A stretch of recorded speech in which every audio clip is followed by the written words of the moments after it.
sepse policia nuk mund të jetë një grup i pa kontrolluar, do të jetë një grup i cili drejtohet nga drejtori i përgjithshëm dhe pastaj shefi i forcës operacionale që do të lëvizë dhe strukturës, sepse këtu kemi angazhimin dhe të forcave elit. Dhe si të tilla, plani i masave miratohet nga drejtori i përgjithshëm i policisë. Dekonspirim, drejtori ju me sa e kuptova pyetjen e kishit a ka kompetenca për të bërë hetim apo jo, apo e kishit në raport vetëm me dekonspirimin? Po, për të bërë hetim. Atëherë nëse flasim për hetim, policia është njësoj si SPAK-u, i ka të gjitha strukturat e saj, duke filluar që nga krimi ekonomik, nga sektori i terrorit, antiterrorit, pra gjitha strukturat i ka policia e shtetit, por po them që disa kompetenca drejtorit me ligj janë minimizuar nga ndryshimet ligjore. Dhe flas në mënyrën se si, jo për të drejtuar strukturën, po se si ai mund të kryej më mirë dhe më me eficiencë detyrat e tij. Kur them më me eficiencë, do të thotë nëse një drejtues i lartë, po themi drejtori i qarkut,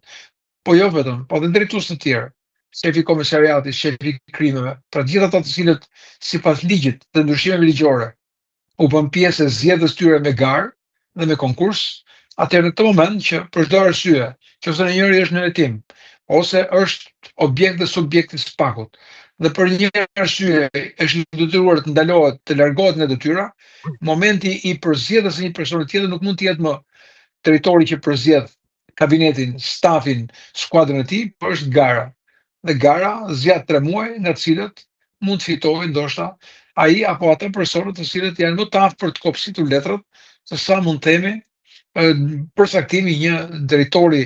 se çfarë i duhet atij në një zonë caktuar për të çuar personin e duhur me nivelin e duhur dhe me eksperiencën e duhur për të luftuar apo për të kryer detyrat e tij funksionale. Si funksion i drejtorit përgjithshëm dhe si drejtoria e përgjithshme e policisë së shtetit. Po ta krahasojmë këtë, është si kur ulëm presidentit të Republikës kompetencat dhe ja ngritëm më shumë kryeministit të vendit. Pra e kanë hequr spaletat. Po për të rikthyer edhe një herë tek dosja, ju tha që ishte vendimtare dhe zbërthimi i aplikacionit, por edhe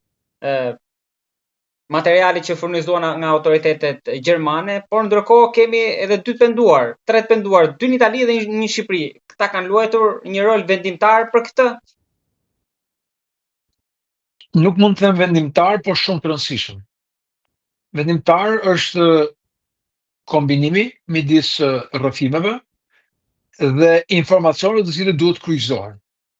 Me sa duket këto informacione dhe këto deklarata, të cilët shkuan drejt kësaj strukture për shkak të bashkëpunimit dhe strukturave, për shkak të bashkëpunimit, si të penduar të drejtësisë,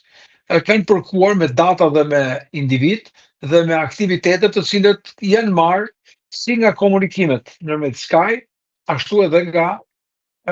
përgjimet apo mbajtja në vëzhgim me teknika, si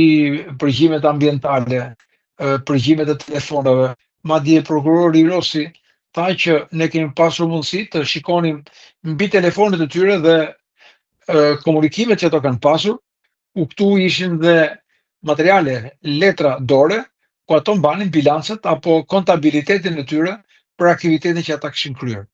Pastaj ka qenë një periudhë e gjatë kohe, pra jashtë asaj për cilën është marrë nëpërmjet aplikacionit apo serverat që u vënë në dispozicion nga gjermanët, dhe ka qenë ajo teknika dhe forma operative e ndjekjes së një